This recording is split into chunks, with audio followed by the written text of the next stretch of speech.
Bitter criticism. As usual, I am doing this show, but this episode is not a show. It's pretty serious business. This is a pretty serious news program. Okay, it's not a show.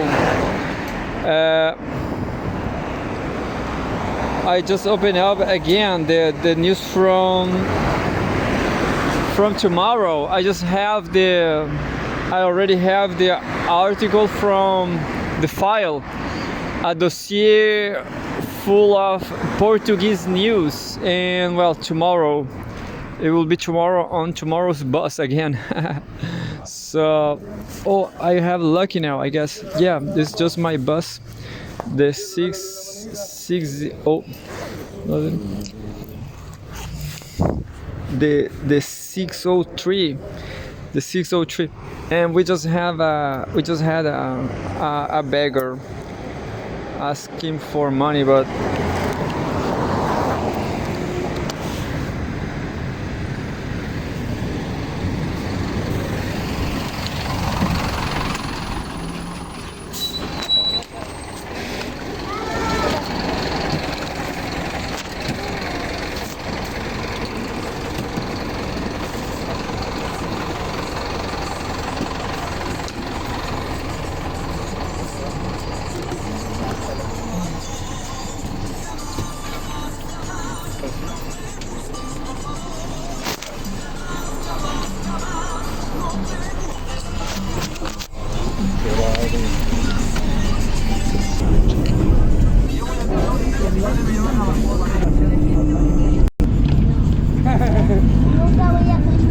November 25, 2024, Home World News.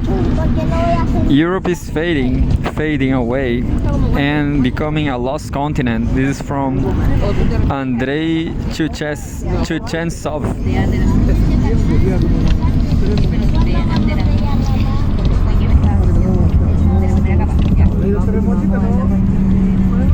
Well, this is very important news for me as an Italian citizen. Very sad news, but this is what the Russians are saying. The world center of gravity is shifting, and the whole world is losing its relevance. I've already been listening this from podcasts and talks about this very subject. It's not the first time I heard. But anyway, by Andrei Chuchemsko, all these things about the gravity, the center of gravity, the economic center of gravity, something. But here they are saying the world center of gravity. Europe remains an important strategic focus for Russia, but it's no longer the main topic of discussion. Today, many see it as a lost continent where the western half has stopped acting based on its own interests and finds it difficult to even define them. I guess all this is true, and maybe it's because of lower fertility rates. There's just too much old people, old coward people, I guess. And today many see is a loss. Yeah, stop it acting based on and finds it difficult to even define them. States are increasingly losing their autonomy and succumbing to pressure from the US. The growing presence of NATO on Russia's western borders worries our country. There are signs of the US-led bloc's transition from hibernation to preparations for a major military confrontation in Europe. The path of increasing escalation and pressure on Russia is a dead end. Moscow takes the NATO threat seriously and has the means to deal with it. the militarization of the Baltic states, the strengthening of the bloc's influence in the Black Sea and near the Russian border will increase the number of episodes in which our interests collide with and keep us in constant tension. Russia has no aggressive plans against the Baltics. This is a threat invented by Washington and Brussels. However, if NATO chooses the path of escalating tensions, Moscow will not shy away from this challenge. I believe that this path is a fool's errand for Western Europe. It becomes a hostage of the American desire to isolate the EU's main economies from Russia.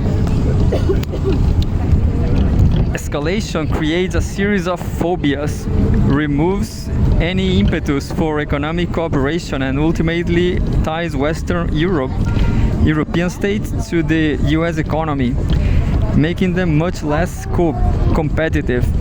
As a result, the Americans are cannibalizing the Western Europeans under the noble guise of protecting the European continent from an imaginary Russian threat.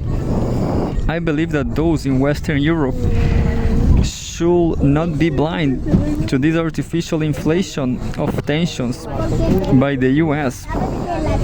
They must act in their own interest. And we have I read this other news. Fyodor Lukyanov, will the death of the president lead to a different Iran? But I don't remember. This was the previous one. Yeah, I guess it was a nice article from Fyodor Lukyanov.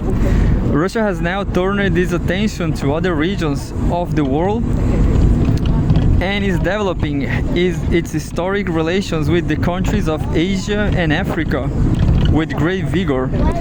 To some extent, Western Europe is turning away from Russia, and Russia is turning away from Western Europe. So in my case, I have to take a side, sadly. Well, I have no options in Russia. I accept that this, like many things in history, is a spiral, and in time there will be a process of return. But it is obvious that today Western Europe is for Russia not a region that is very important or offers many opportunities. On the contrary, what we hear from there nowadays are the most bellicose statements, but not backed up by much political resolve. While Russia continues to perceive Western Europeans' actions against our country as a threat, the focus of Moscow's attention is shifting to other parts of the world. At the same time, the US remains the most active, in a destructive sense, force in international relations, constantly working to create ad hoc coalitions to use against its opponents. Now it's acting more and more feverishly. This word is new. Look.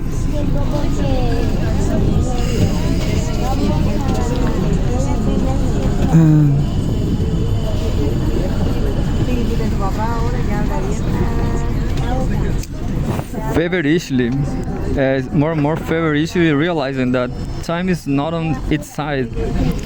Instead of this nonsense, it will be wise for Washington to accept that objective demographic, economic, and social processes are making Asia the world's main center of gravity in the new century.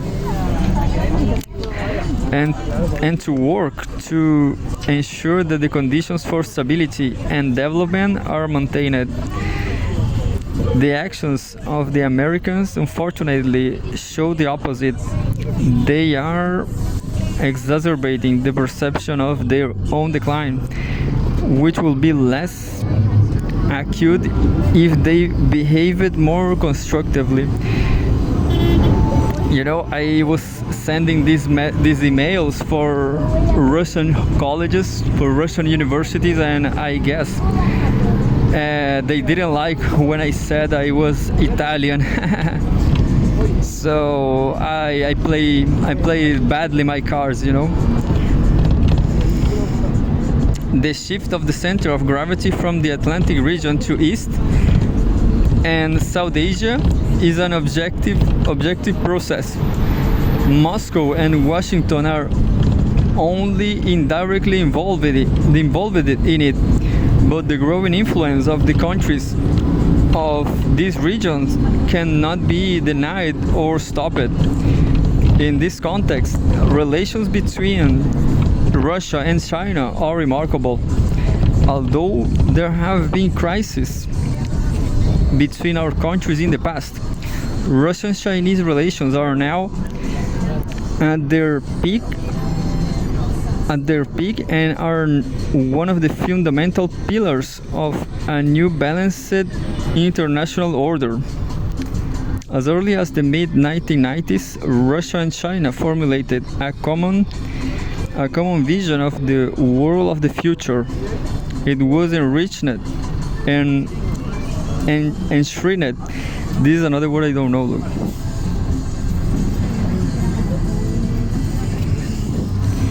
And enshrined in 1997 Declaration on a Multipolar World and the formulation of a new international order.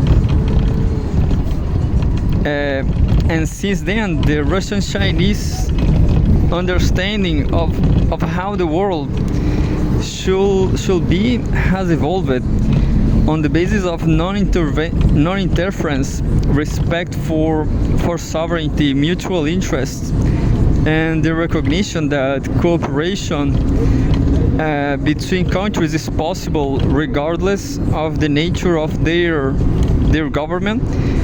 This basis for cooperation has stood the test of time and many international crises in recent decades, and is taking our relations to an even higher level. This article was first published by Vidal Discussion Club, translated and edited by the Russia Today team. This is an interesting club, Valdai Club.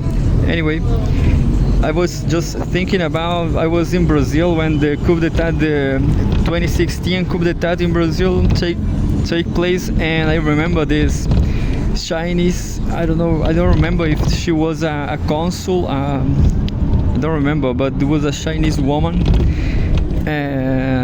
giving an interview saying that Brazil is so important to China because of economic ties, but it's just like Russia Today is saying here. They cannot take sides, you know, in political, in international other countries' policies. So everybody respected what happened in Brazil, but there was a coup d'etat. It was an imperialist coup d'etat. Another news. May 25, 2024, home Russia and former Soviet Union, Ukraine Peace Summit. Another US invented scam, Moscow.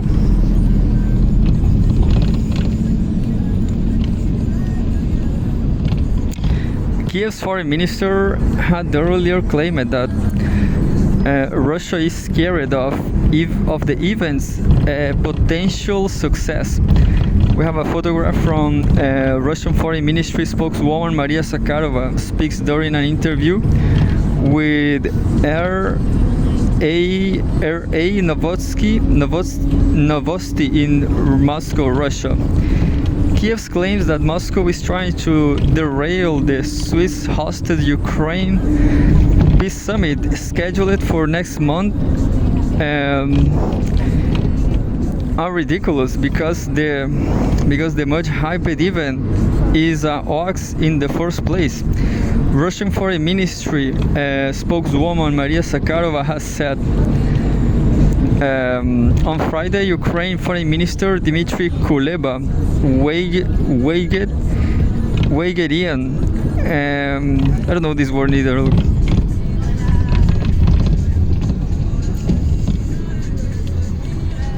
that word, Dmitry Kuleba weighed in on a recent Reuters report, which claimed citing senior Russian sources.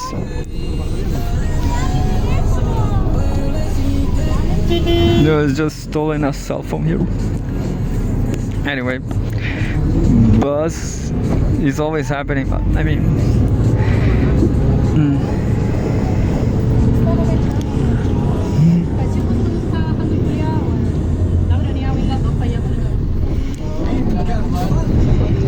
so yeah, it's always happening.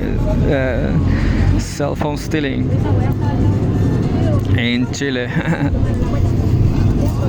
Anyway, I saw this happening once.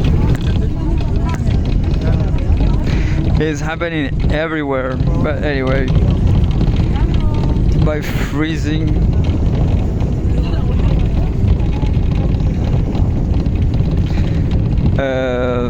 weighed in on a recent Reuters report which claimed, citing senior Russian sources, that President Vladimir Putin was ready to end the conflict by freezing the current front line, but is prepared to fight on if the proposal is rejected.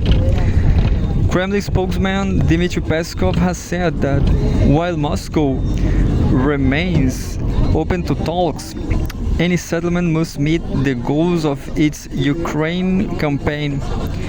According to Kuleba, the Reuters report is Russia's attempt to undermine the June 15-16 summit on Lake Lucerne, which is expected to focus on several points of Vladimir Zelensky's peace formula, which Moscow has rejected as unacceptable.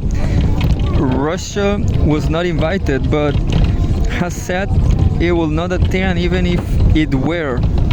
The top Ukrainian diplomat suggested that Putin is scared of the summit's success, and that is why he's encouraged sends these phony signals of alleged readiness for a ceasefire, despite the fact that Russian troops continue to brutally attack Ukraine. Read more. Biden to shun Zelensky's peace conference, Bloomberg. Sakharova vehemently disagreed, accusing Kuleba of shamelessly lying. She remarked that Russian officials have said hundreds, if not thousands of times, that Moscow is ready for talks on Ukraine, while Kiev walked away from engagement in the spring of 2022 on the advice of the UK. As for the peace summit, this is another scam invented by the US State Department, and everyone understands this, the spokeswoman said, adding that such events cannot be held by those sending weapons to the conflict zone. At least 50 delegations are expected to attend the Swiss-hosted summit. However, Bloomberg reported on Thursday that neither U.S. President Joe Biden nor Vice President Kamala Harris will be present, as the Biden campaign is focused on fundraising ahead of November's presidential election. Look, I don't know this word either. No, this is fundraising. Yeah, fundraising is, they are trying to make money with politics. Who knows? I guess Trump is gonna win. Take note, Trump is gonna win. May 25, 2024, Home World News.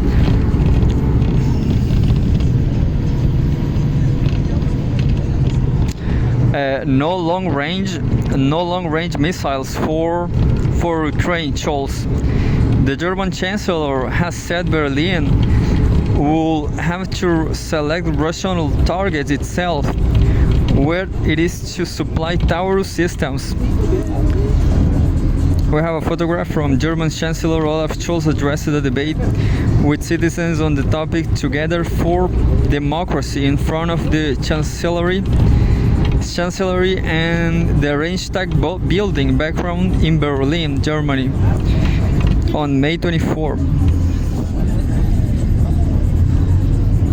German Chancellor Olaf Scholz has said that the very nature of long-range Taurus missiles, which Ukraine has been requesting for months now, precludes Berlin from supplying them.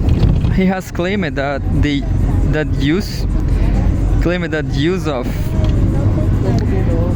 of the weapons, which boast a range of 500 kilometers, 310 miles, will risk triggering a direct confrontation between NATO and Russia.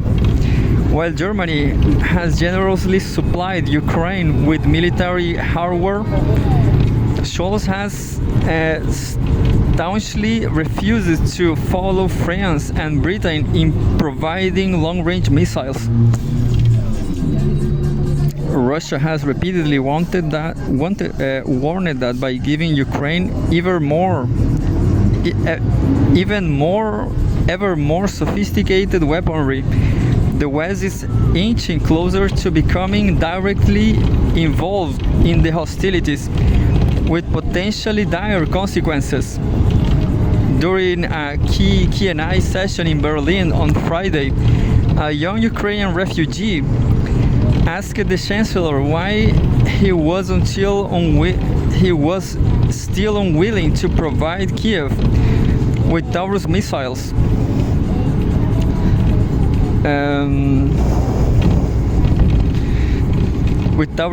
Despite renewed Russian activity in Kharkov region.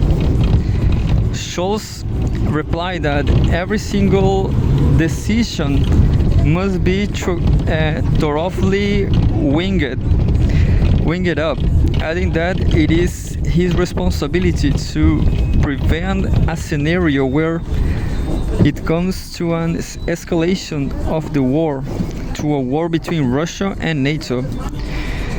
As for Taurus missiles specifically, it will only be attainable to deliver this weapon if we determine and define the targets of ourselves, and that is again not possible if you don't want to be part of this conflict.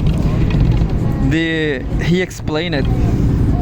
The German leader played up his government's contribution to Ukraine's defense so far, noting that Berlin had earmarked, I don't know this word,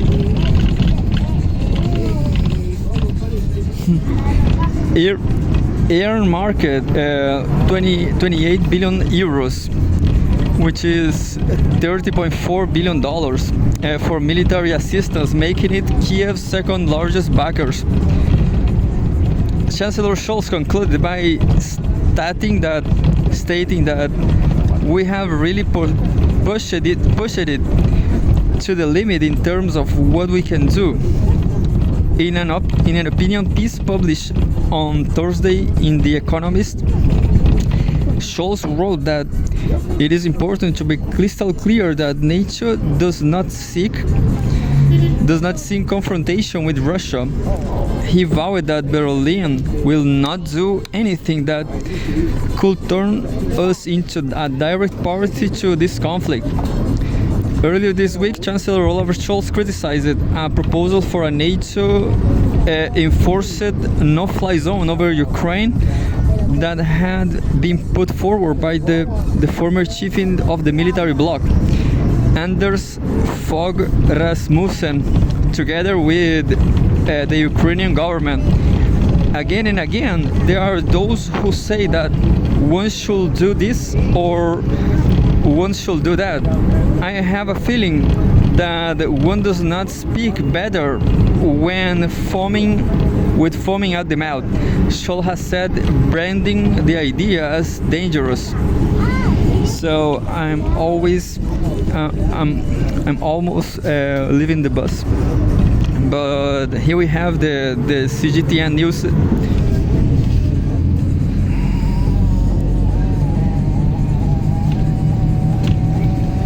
U.S. still haunted by systemic racism 4 years after Floyd's death. North America, CGTN, the China newsletter, China newspaper, May 25.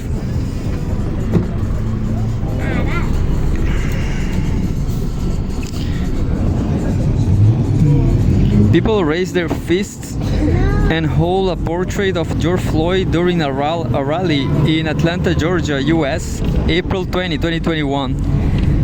I can breathe. What did Frank say? I can breathe. What did Frank say? I can't breathe. No justice, no justice, no peace. No justice, no peace.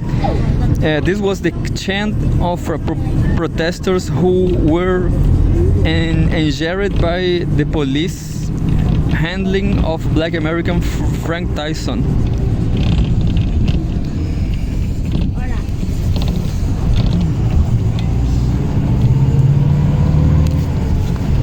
Oh, I lost when I was just going down the bus, but it was kind of tricky.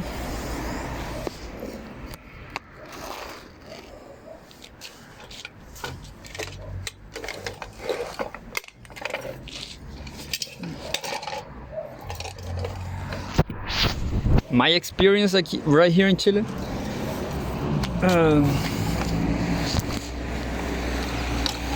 my experience about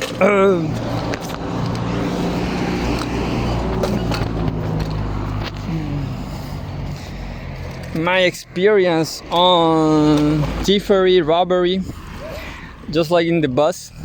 You know, there was I saw this on a bus. I was on the bus, in the back of the bus, and I just saw how an old man was talking on his cell phone, and a thug, a robber, take the cell phone and